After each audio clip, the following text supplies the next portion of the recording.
ప్రతి ఒక్కరూ ట్రాఫిక్ నిబంధనలు ఖచ్చితంగా పాటించాలని మేడ్చల్ ట్రాఫిక్ సీఐ మధుసూదన్ సూచించారు.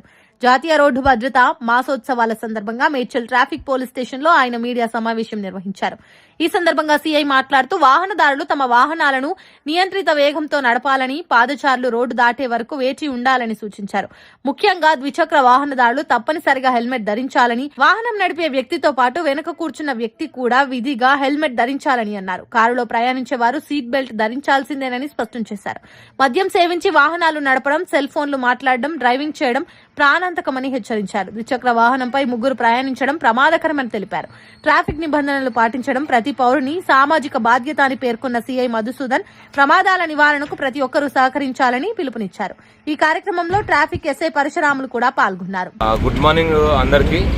ఈ రోజు మన జాతీయ రోడ్డు భద్రత మాసోత్సవాల సందర్భంగా మన స్టేట్ గవర్నమెంట్ ఎర్రవెల్లే ప్రోగ్రాంలో భాగంగా ఈరోజు పబ్లిక్ రోడ్డు మీద వెళ్ళే పబ్లిక్ అవేర్నెస్ చేయడం జరుగుతున్నది.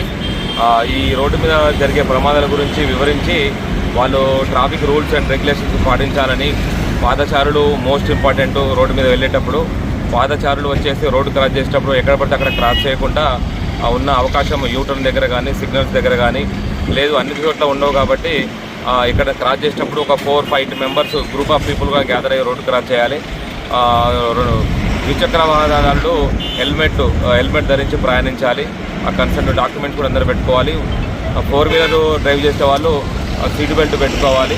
సీట్ బెల్ట్తో వాళ్ళు డ్రైవర్ ఒకటే కాకుండా అందరూ కూడా పెట్టుకోవాలని చెప్పేసి అందరికీ డ్రైవర్లకు కూడా సూచించడం జరుగుతుంది. అదేవిధంగా రెగ్యులర్గా డ్రైవింగ్ చేసే వాళ్ళు సెల్ ఫోన్ డ్రైవింగ్ కానీ, ట్రిపుల్ రైడింగ్ కానీ, డ్రంక్ డ్రైవ్ కానీ చేయొద్దని కూడా ఈరోజు అందరికీ వివరించడం జరిగింది.